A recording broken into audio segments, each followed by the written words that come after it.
돈이 폭발하는 시대, 돈이 홍수처럼 늘어나는 시대에 살면서 자산을 가지지 않는 건 너무 위험한 일이다.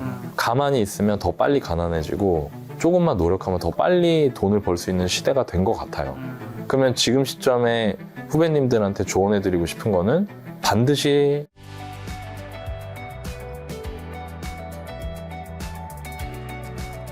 그리고 또 최근에 영상 보니까 통화량보다 천천히 늘어나는 자산에 투자해야 한다. 자산이 있어야 돈이 불리는 걸 체감한다면서 뭐 1층부터 50층까지 그 영상 제가 러닝머신 뛰면서 굉장히 재밌게 봤는데 어떤 이야기인가 저 되게 와닿더라고요. 이거를 좀 제가 드리고 싶은 얘기라고 해봐도 될까요? 네. 그냥 이 화두가 나왔으니까 가끔 이제 저도 벌써 인플루언서로 활동한 것도 5년이 넘었고 그리고 이제 투자자로 산 지도 10년이 넘었고 그러면서 요즘 좀 그런 생각이 들더라고요. 사실 이건 이제 영상 촬영이라 생각 안 하고 김 작가님하고 대화한다고 생각하고 얘기하면은 제가 2000년대에 사회생활 시작했어요. 우리 둘이 같은 세대니까. 네, 82, 81년. 이제 한 살 차이니까 2000년대에 사회생활 시작해서 2010년대에 재테크를 시작했고요, 저는. 네.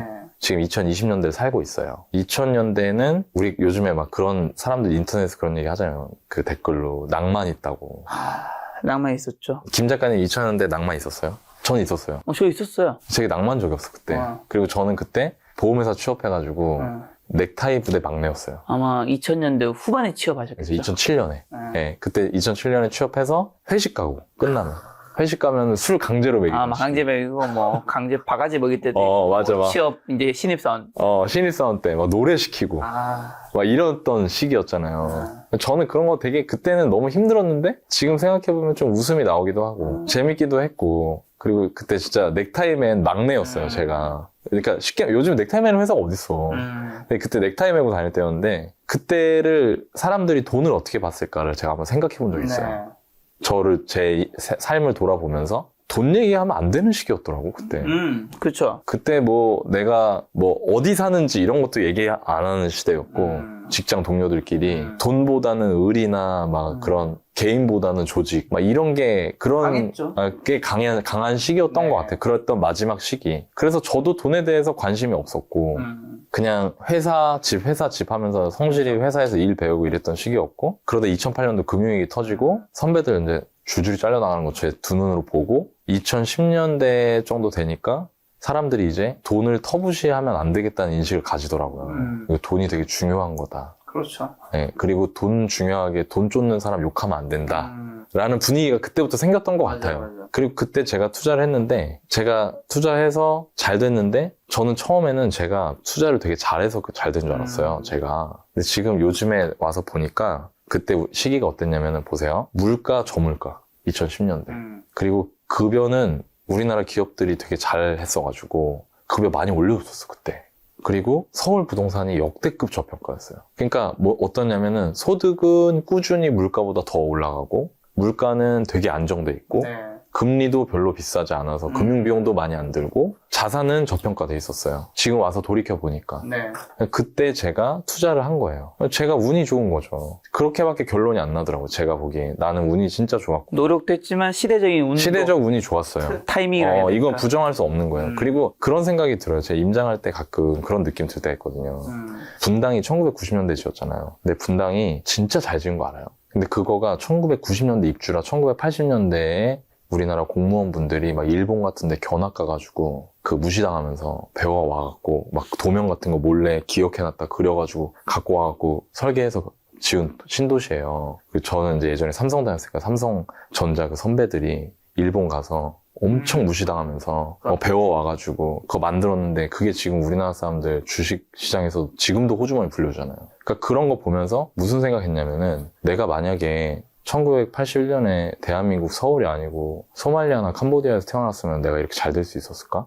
내가 만약에 1940년대 서울에서 태어났으면 이렇게 잘 될 수 있었을까? 그러니까 나는 진짜 지정학적 운, 시기적 운을 진짜 타고났구나라는 생각이 요즘 들어요. 그리고 2020년대가 딱 됐어요. 근데 요즘의 물가는 저희 김 작가님이랑 제가 30대 때 보는 시절이랑 달라요. 올라가는 게. 물가 올라가는 거. 그 다음에 집값도 그때는 대기업 신입사원이 맞벌이를 한다고 치면은 서울에 낡은 아파트 하나 살 수 있었거든요. 마포 같은데. 왜냐면 내가 마포 처음에 신혼집 들어갈 때 34살 때 마포 아파트가 2억 3천이었어. 근데 내가 전세를 2억에 들어갔거든. 그러니까 살 수 있었어요. 근데 지금 그 아파트 10억이 넘어. 그러면 그거를 신입사원이 사냐? 못 사요. 그러니까 요즘 들어서 드는 생각이 제가 우리 그 경험 쌓았던 경험을 지금 20대, 30대 후배님들한테 이거를 전해야 된다는 그런 부채감이 조금씩 생기는 것 같아요. 요즘에 저는. 왜냐면 내가 운이 너무 좋았으니까. 그러니까 불안해. 이게 어디 갈 것 같아. 내가 운이 좋았어가지고. 그 좋은 일 해야지 조금이라도 덕을 쌓아야 그게 잘 있을 것 같아, 나한테. 그래서 제가 그 콘텐츠를 했던 거예요.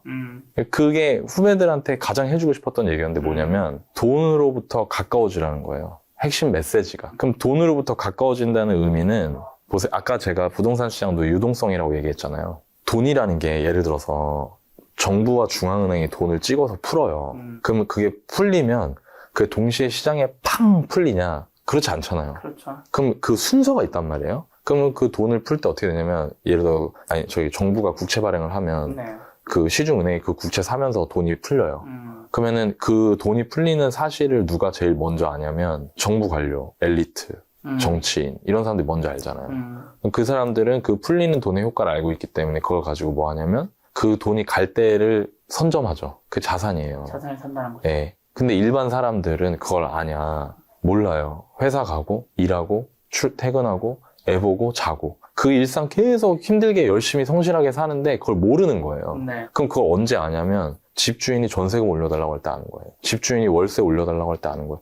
월세 이렇게 올랐어요? 이미 다 들어갔어. 그러니까 저는 그런 부분에서 이거를 일반 사람들한테 빨리 알려야겠다는 생각을 하게 되는 것 같고 그러면 돈이 풀리는 시점, 즉 돈이 얼마나 풀리고 있는지 이 돈이 풀리면은 내가 저 돈이 풀리는 곳에 가까이 가려면 내가 뭘 해야 되는지를 알았으면 하는 마음이 있고요. 그게 자산을 갖는 거예요.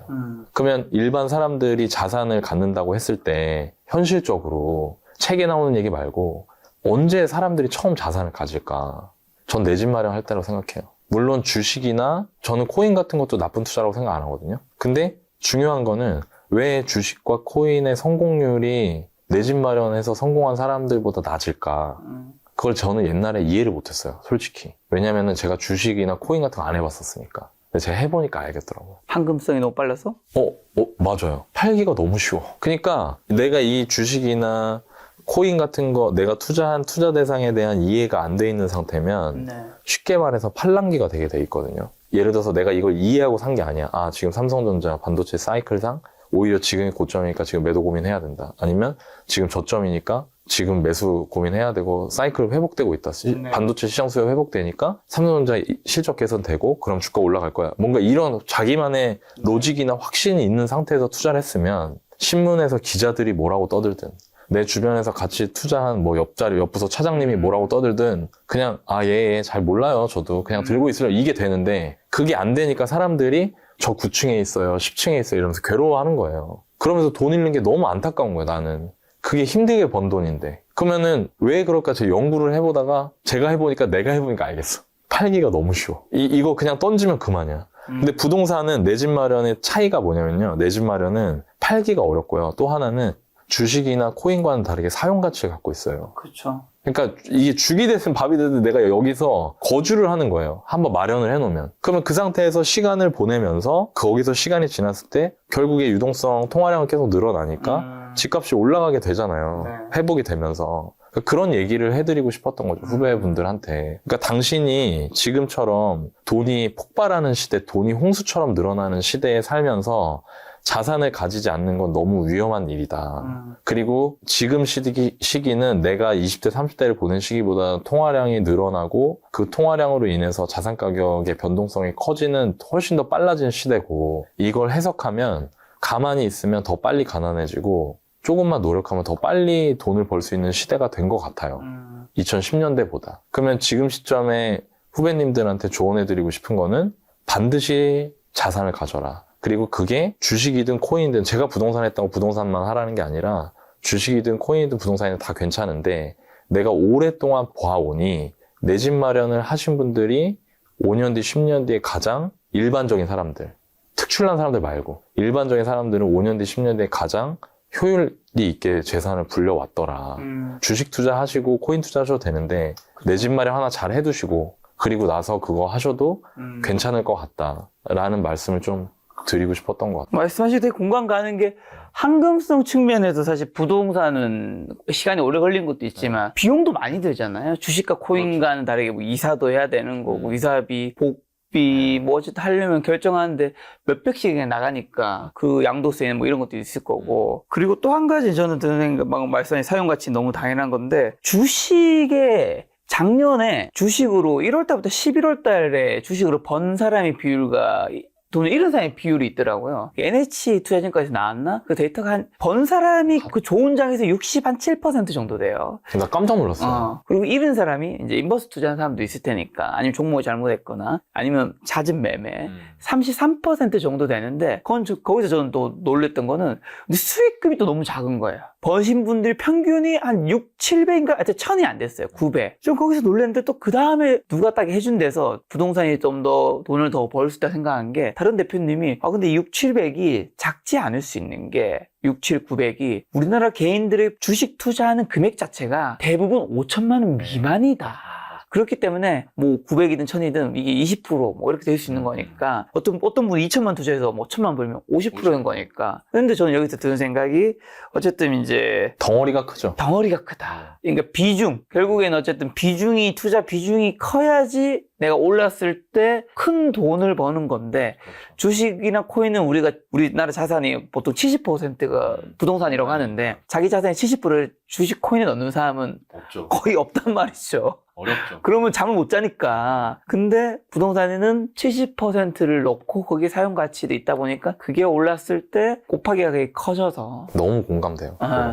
그러니까 맞아요. 그러니까 저는 많은 분들한테 그런 말씀을 드리고 싶어요. 그러니까 좋은 결과를 많이 낸 평범한 사람들이 갔던 길이 무엇일지를 많이 연구해 보시면 좋을 것 같고. 저도 이건 공감합니다. 네, 그 길이 제가 이제 주식이나 코인을 막 그런 게 아니에요. 제가 뭐라고 제가 그런 걸 막 부동산이 최고다 이게 아니라 일반적인 사람들을 봤더니 내 집 마련하고 내 집 마련에서 심리적 안정감 같은 걸 갖고 거주 안정성을 갖추고 본인 업을 또 열심히 하시면서 저축하시고 그거 가지고 주식이나 코인 같은 거 잘 활용하시는 분들이 저처럼 이제 40대가 됐을 때 좋은 결과를 가지시는 분들이 많더라. 네, 누군가는 이런 얘기 해야 되지 않을까라는 주식 코인 뭐 잘하시면 그거 하면 되죠. 그럼요. 네, 뭐 저는 부동산과 비교조차 할 수 없이 봅니다.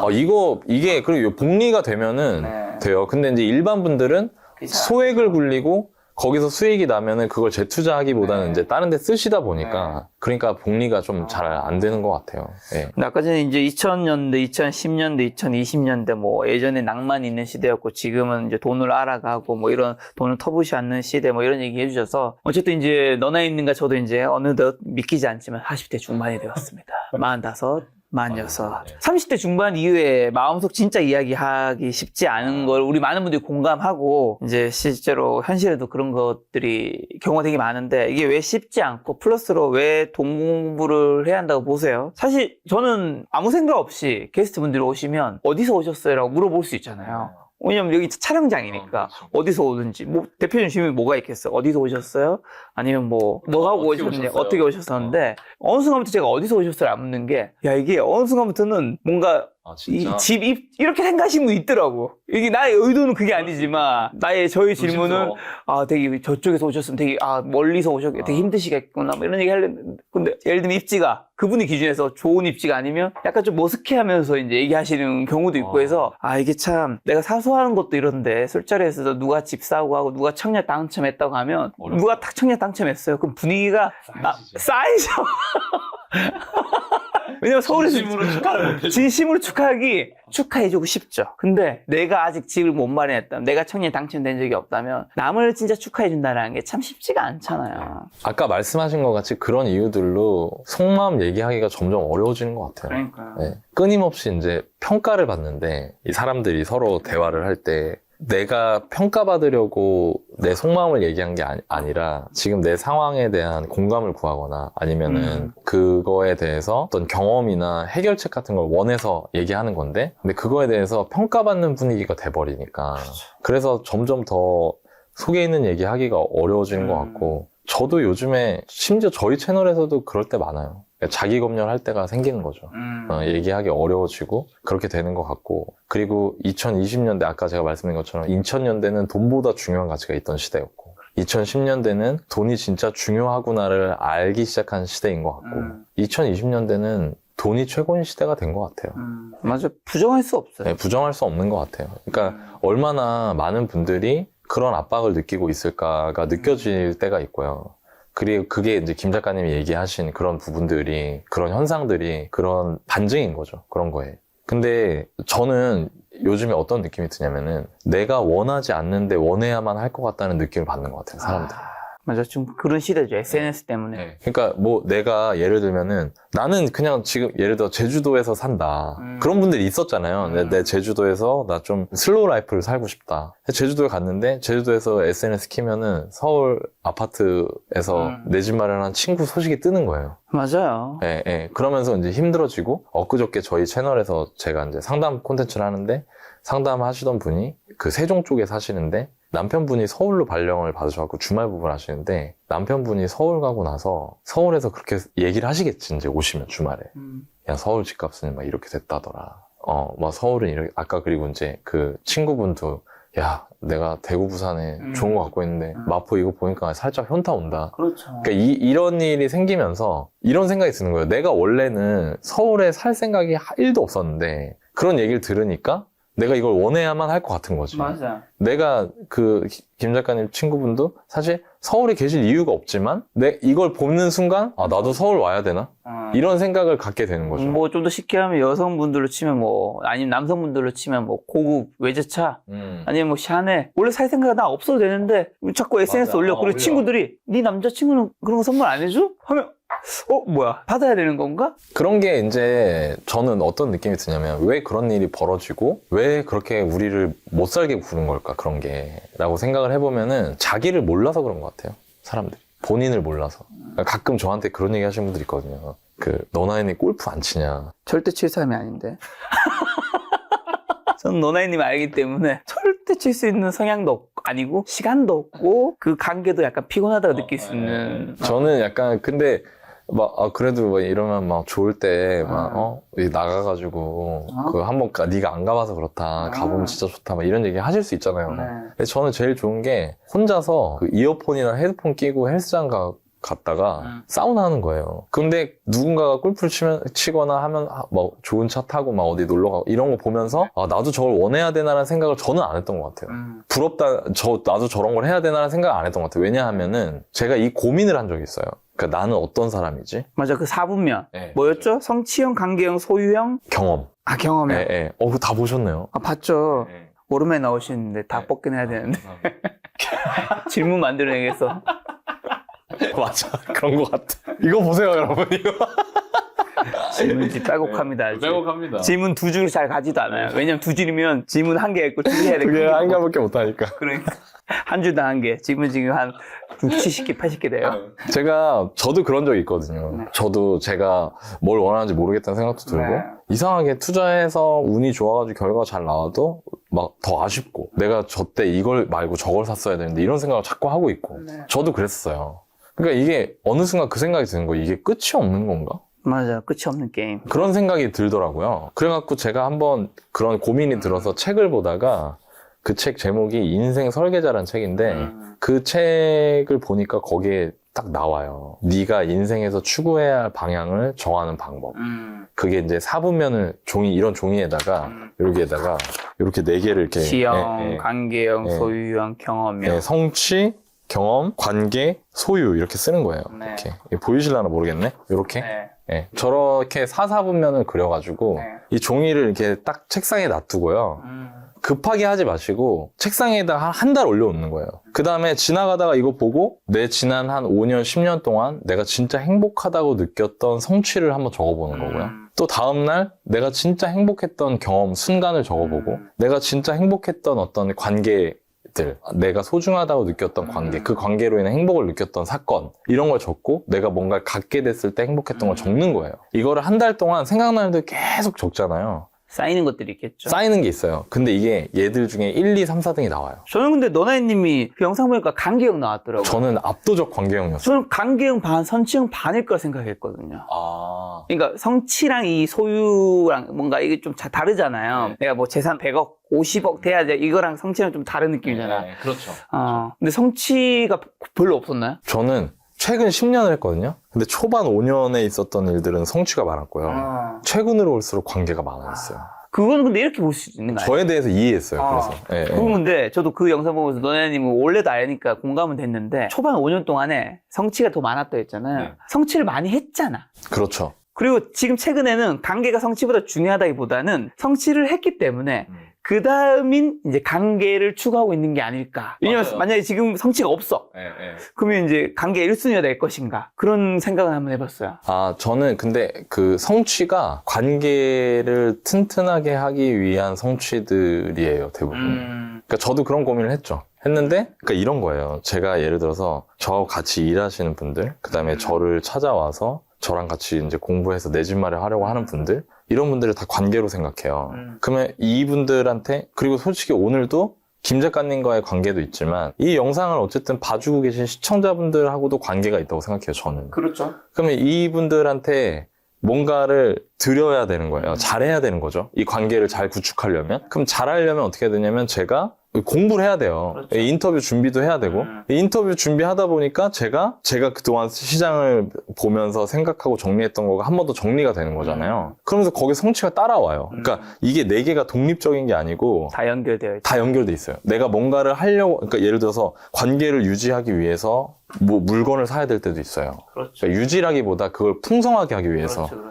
그 관계를 풍성하게 하기 위해서 같이 경험해야 되는 것도 있을 수 있어요. 근데 제가 이걸 적으면서 느꼈던 거는 나는 언제 행복을 느끼냐면, 근원적 행복을 느끼냐면 내가 소중하게 생각하는 사람들과의 관계를 풍성하게 할 때, 그때 내가 행복을 느낀 사람이구나. 그러면 이제 기준이 생겨요. 어떤 행동을 할 때 기준이 생기고 우선순위가 생겨요. 그래서 예를 들어서 다른 사람이 예를 들어서 투자자인데 우리 시청자분들이 좀 공감되실 만할지는 모르겠지만, 예를 들어서 투자자들끼리는 뭐 본인의 투자 결과로 평가를 받는 거잖아요. 그렇죠. 그러니까 예를 들어서 어떤 분이 저한테 너나님은 뭐 그동안 투자 결과가 어느 정도 되십니까? 라고 했을 때 저는 이 정도를 했습니다. 라고 했을 때 너나님은 그 정도 하셨군요. 좀 더 하셔야겠네요. 라고 했을 때 저는 괜찮습니다. 저는 이 정도면 충분하다고 생각합니다. 라고 말할 수 있는 마음의 근거가 있다는 거예요. 근데 지금 사람들이 그게 없어요. 그러니까 그게 없으니까 끝이 없는 거예요, 이게. 내가 어디까지 이거를 해야 되는지가 없는 거죠. 만약에 내가 성취형이다. 그러면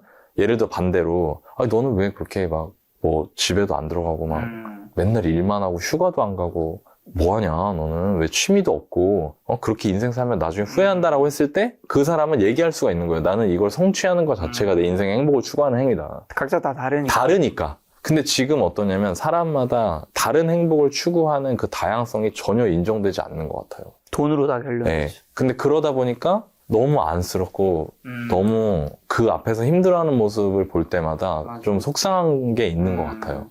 그래서 저는 되게 많은 분들한테 시간 내서 하실 필요도 없고요. 그냥 이 종이 한 장이랑 펜만 있으면 되니까 이거 한번 해보시면 어떨까라는 생각도 들고, 저 뭐 인생 설계자 그 책 뭐 1도 없고요. 네. 제가 읽어서 좋았던 책이었기 때문에 그거를 이 영상 보시는 어떤 지금 많은 분들이 한번 해보시면 네. 흔들림 없이 본인의 행복을 추구하실 수 있지 않을까. 비교할 수밖에 없는 시대에 자신이 좀 어떤 사람인지는 알아야지. 그래서 좀 덜 비교하고 자신만이 좀 길을 걸을 수 있지 않을까 싶습니다. 마지막으로 가볍게요. 올해 한국 부동산 시장에 찾아올 주요 변화랑 투자 기회 말씀해 주시면서 지금까지 말씀해 주신 그냥 정리하면 되죠. 그거랑 꼭 개인적으로 하시고 싶은 말씀 있다면요.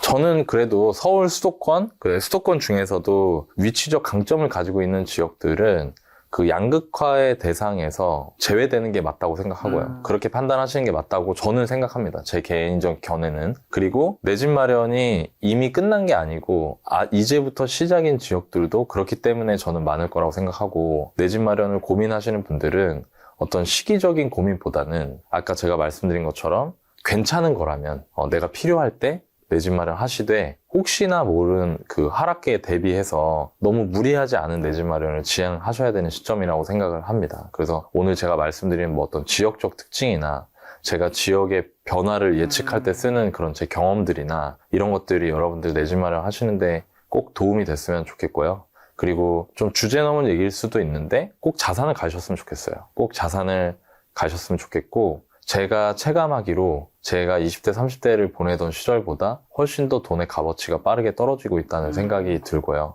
그렇기 때문에 앞으로 이제 4, 5년 남은 2020년대는 가만히 있으면 더 빠르게 가난해지고, 뭔가 노력하면 이전 어떤 시대보다 더 빠르게 더 부자가 될 수 있는 그런 시대라고 생각을 하기 때문에 여러분들이 오늘 영상 보신 것들이 여러분들 자산 만드시는데 도움과 인사이트가 되었으면 하는 마음입니다. 다음에 또 출연 기회가 있다면 네. 제가 또 출연해서 말씀 나눌 수 있었으면 좋겠습니다.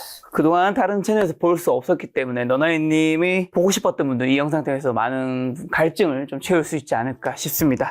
오늘 만난 여사님은 너나이님이었습니다. 지금까지 소중한 시간 함께 해주셔서 정말 감사합니다. 오늘도 김 작가였습니다. 고생 많으셨습니다. 네, 감사합니다.